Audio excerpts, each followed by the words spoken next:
Halo semuanya, Assalamualaikum warahmatullahi wabarakatuh. Berjumpa lagi dengan saya Arman Surengraha. Pada kesempatan kali ini saya membahas tentang lapar. Jadi yang sering kita alami apabila kita lapar, kita akan makan. Biasanya kita makan bakso, makan mie, atau makan yang lain-lain.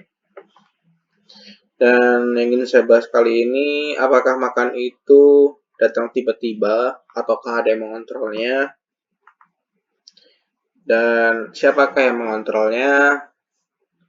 Saya akan bahas pada video kali ini. Di video kali ini, saya akan bahas tentang lapar. Itu dipengaruhi oleh hormon. Dan di sini orang makan dan terus bertambah makannya sehingga menyebabkan gemuk akan dipengaruhi oleh dua hormon yang harus seimbang, yaitu ada hormon leptin dan grelin. Hormon leptin justru bekerja untuk menurunkan nafsu makan dengan mengirimkan sinyal kenyang ke otak bahwa tubuh sudah memperoleh cukup makanan. Sedangkan hormon grelin adalah hormon yang digunakan untuk tubuh mengirimkan sinyal ke otak untuk meningkatkan nafsu makan pada saat tubuh lapar dan membutuhkan makanan. Jadi ketika kita lapar itu dan ketika kenyang itu tidak secara tiba-tiba, tapi ada messengernya. Hormon ini itu sebagai messenger, menyampaikan impuls atau menyampaikan berita bahwa tubuh itu sudah cukup memperoleh asupannya. Dan hormon itu kan harus seimbang. Dan keseimbangan hormon itu akan dipengaruhi oleh pola makan kita. Apabila kita makan tidak teratur, bisa juga meningkatkan obesitas yang dampaknya pada serangkaian penyampaian hormon tadi. Dan di sini dari Medcom ini, dari situs web ini, dituliskan dari spesialis penyakit dalam endokrin dan metabolik diabetes dari Rumah Sakit Pondok Indah, Nanang Soebiyanto punya jawaban menurut hal ini dipengaruhi oleh hormon yang ada dalam tubuh.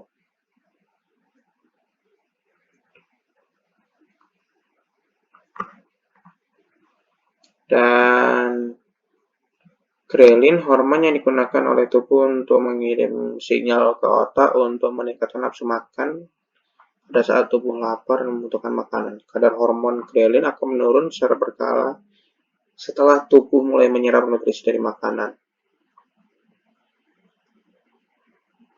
Sementara hormon leptin yang merupakan hormon bekerja secara berlawanan dengan grelin. Jika grelin bekerja untuk meningkatkan nafsu makan, hormon leptin justru bekerja untuk menurunkan nafsu makan dengan mengirim sinyal kenyang ke otak bahwa tubuh sudah memperoleh cukup makanan. Nah, yang menyebabnya perasaan lapar terus-menerus karena tidak seimbangnya hormon tersebut. Berdampak juga pada pola makan yang tidak teratur.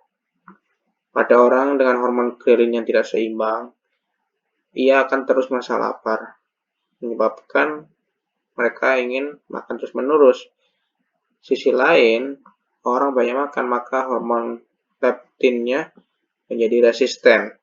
Dan ini bahaya sekali ketika si hormon leptin yang bertugas sebagai rem tidak bisa menghentikan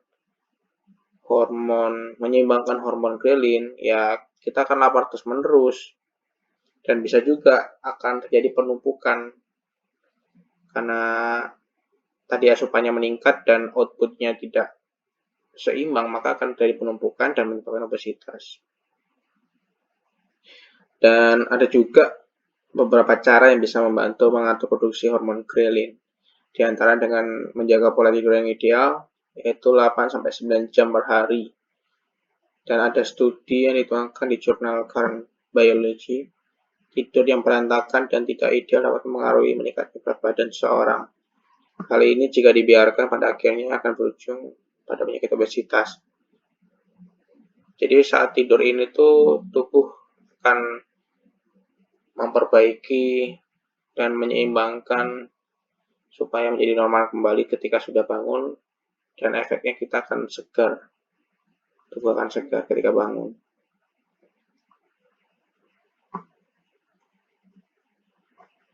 Dan kesimpulannya, ketika lapar kita dipengaruhi oleh hormon grelin, dan ketika kita sudah akan mencapai kenyang, kita akan dikontrol oleh hormon leptin. Dan pada penderita obesitas atau orang yang merasa lapar terus-menerus, ia mengalami resistensi dari hormon leptin tersebut. Dan hormon-hormon ini memberikan sinyal ke otak untuk mengatur keseimbangannya. Semua dikontrol oleh hipotalamus. Jadi rasa lapar atau rasa kenyang itu tidak muncul secara tiba-tiba. Dan cukup share pembahasan saya kali ini. Apabila ada yang ingin dibahas lagi, silahkan request di kolom komentar.